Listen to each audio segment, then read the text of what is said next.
Okay, so this first part, what we're worrying about is we're going to build our scenery. We're going to build our scene. Okay, wherever this is, what this is the grass and clouds. It's kind of my little standard background that I use on everything. I don't want that in this particular instance, so I'm going to get rid of it. And where was that again? That's these, right?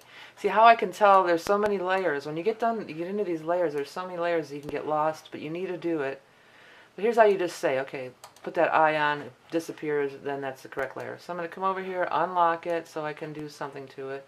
Select that keyframe and delete.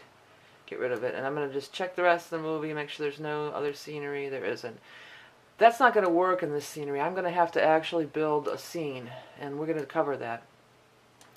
Okay, so the first thing I think I want to do is make my path. So I'm going to lock all layers, put my lock on all layers. Scroll up, find my path layer, here it is, and I'm going to unlock the path layer so that I know that I'm only working on the path layer. Since a lot of the animals are gray, I don't want to use gray for my path color, so I'm going to use a brown. I'm going to pick a brown. Here's where it starts, okay. Here's where our words are highlighted. So I can just look at this bottom part and see exactly what's happening. So the zany... I'm actually going to mute this because I really don't want to have to listen to this audio over and over again. I listened to it enough when I was creating it, and I don't want to keep listening to it. I don't have to either because I can just look down below to get my cues. Okay, the zany, zealous, zebra. See, that's going to be, I think I already did this. No, that was just a zipped. Okay. The zany zealous zebra, I'm just going to have a close-up of the zebra. The more animation you do, also, that's the more it's going to clog up Flash and make it run not smooth, and you definitely don't want that. Okay, so this is where it turns. Here's my text that I've already done. So it's zipped. Let's show this so we can really see. So we've got must be zany, and if you look down here, that's when zany turns red, zealous turns red, zebra, zipped. So on zipped, I'm going to cut to the full scene, and that is where I want to have my path begin. So what I want to do is I want to draw a straight line. I want it to be perfectly straight because it's going to be like zigzags through the zinnia. So I'm going to select, I've got my paint tool, I've got it set on a square, I've got it set to the biggest brush possible. I'm going to hold down my shift key, and I'm going to draw a straight line. Now I can manipulate that straight line any way I want. I think that might be better, easier than trying to actually draw it. So I'm selecting my straight line. I'm going to get my free transform tool, and I'm going to make it much thicker. Okay, so I'm making it thicker and longer also. And now I'm going to come by the corner so I get that roll thing. Now this was all covered in a prior video. If you're coming in off, you don't understand that, then you can take a look at one of my other videos. I'm going to go like this. The cool thing, I always set up masks too. I'm going to roll this up a little bit. And actually I'm going to group it.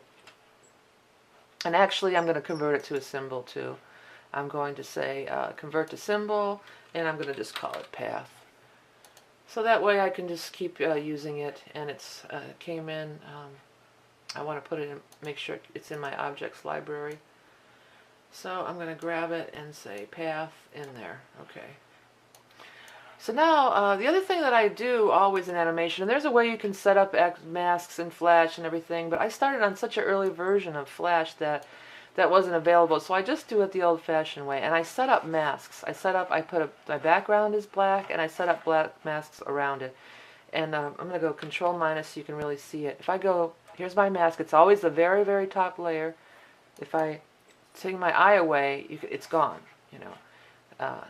and that's how things can enter and leave off stage and without you seeing. But this is the stage area, and I'm going to do some other basic. I'm going to set this to 40%, 40. Let's turn it down to 35. I'm going to do some, some demos on setting up the basic movie and the basic idea of the timeline if you've never worked in animation at all. But I'll be doing that at another point in time.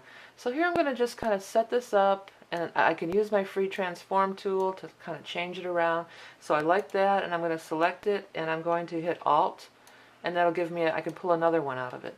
So instead of going copy and paste and all that stuff, just select Alt, and you can always, and this is also another thing that works in all of Adobe. Alright, so I'm working on putting my path together, and I'm just using the same line over and over again, which I created into just a little shape. And this path is going to be there from this point to the rest of the movie. So I've got my first two shapes in place, and I'm actually going to go back and grab the first one again. Why keep trying to bend it, the second one? And it's already pointing in the correct direction, and I can just do, minimal tweaking to get it to fit into my place here. I'm going to really blow this up so I can see. That's what's so great about vector, is that you can just blow it up or shrink it down, and it doesn't, that's the advantage of vector over raster based. Okay, and I can see, well, I should have did this first.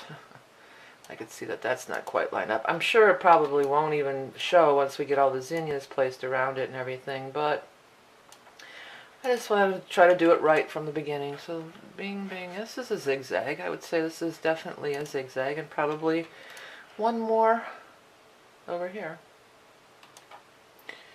So yeah, I say that is a pretty good zigzagged path.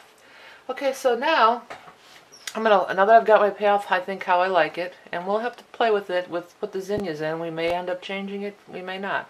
But for now, I'm going to say, yeah, that's my path. I'm going to lock it. I'm going to say save. I always do a save after I've done a big task, too, just to, I know it doesn't really happen that much anymore, but it used to be, the reason I got into that habit is because of, I used to have crashes all the time. And then you would end up losing all your work. So once I've accomplished a task, I just automatically Control S and save it.